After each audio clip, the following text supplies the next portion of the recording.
কেন এগুলো শুনতে হইতেছে?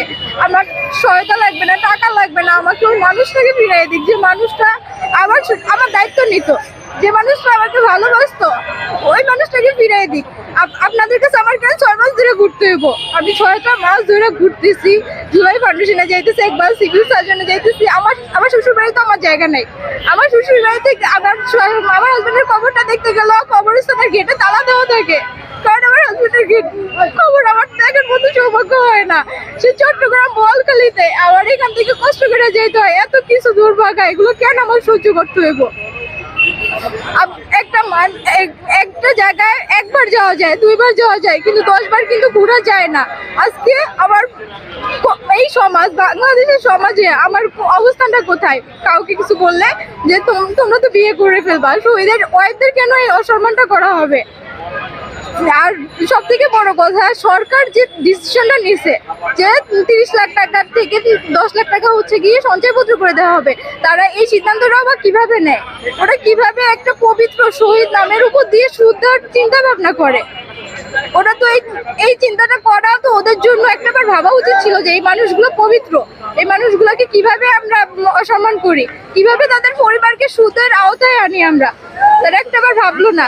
এই যে কত ছোট ছোট বাচ্চা, ওদের অবস্থানটা দেখেন, ওরা ওদের বাবাকে হারাইছে, আজকে আমার মতন কত বোন তার হাজবেন্ডকে হারাইছে, কিন্তু মা বাবারা তাদের সন্তানদের হারাইছে, কিন্তু সবার আজকে কেন রাস্তায় নেমে আসতে হইলো?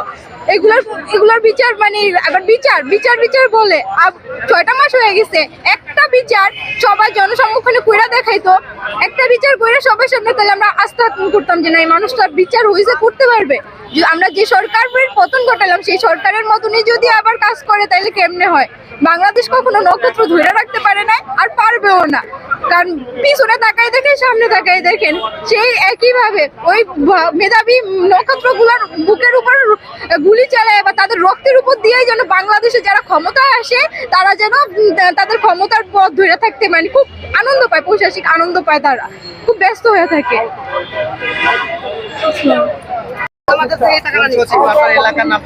আমার এলাকা হাজারীবাগ বটতলা মাজার।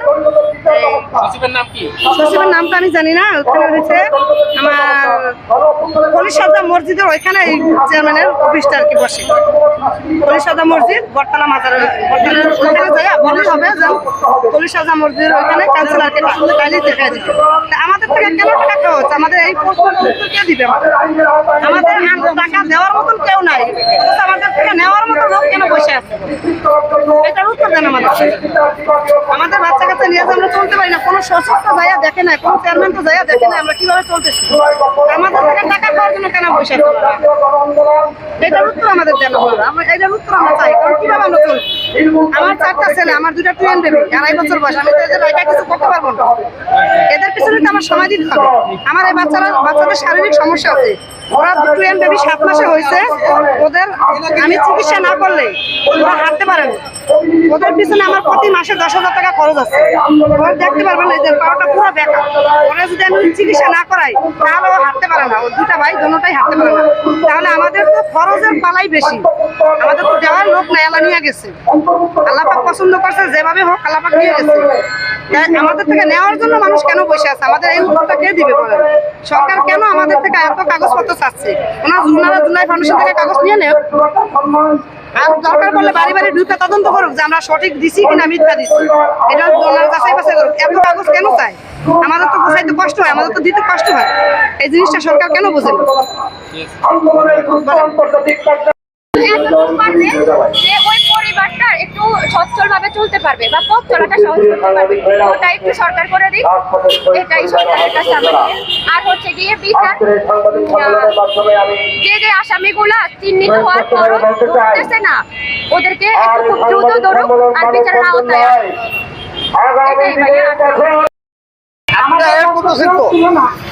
কিছু করতেছেন আবু সাইদ, আরো আবু সাইদ আছে। আমার এলাকায় তো 3 জন হয়েছে, মোহাম্মদপুরে 13 আসনে 3 জন হয়েছে, মোহাম্মদপুর থেকে বেরিবার 3 জন ওখানে আমার শহীদ হয়েছে, আর আহত লোক হবে না। তা আপনারা আমাদের ব্যাপারটা তুলে ধরেন, আপনাদের মাধ্যমে এই ইউনুস যারাই আছে ছাত্র জগৎ রক্তের বিনিময়ে আজকে দেশ স্বাধীন করছি, নতুন করে আমরা একটা বিজয় দেশ স্বাধীন দেশ পাইছি।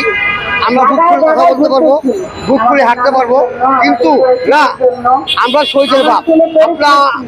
আপনারা আমাদের মূল্যটা দেবেন, আসলে যে আমাদের মূল্যটা দেবেন। আজকে আমার ছেলে দিয়ে আজকে রক্ত দিয়ে আজকে এই দেশ স্বাধীন হচ্ছে। শুধু ছাত্রবাহী জনতা আন্দোলনে কত ছাত্রবাহীরা জনতা আন্দোলনে রক্ত দিচ্ছে, শহীদ হয়েছে, তা আমার ছেলে তো হয়েছে। তা আপনারা খুঁজেন, আপনি দেখেন এরা কোথায় আছে, এই শহীদ পরিবার কোথায় আছে, দেখেন এই আন্দোলন কোথায় আছে, খুঁজেন দেখেন। এই যে 5 লাখ জমা 5 লাখ করে টাকা দেয়, ওই যে এটা দাও, ওইটা দাও, এইটা করো, ওইটা করো।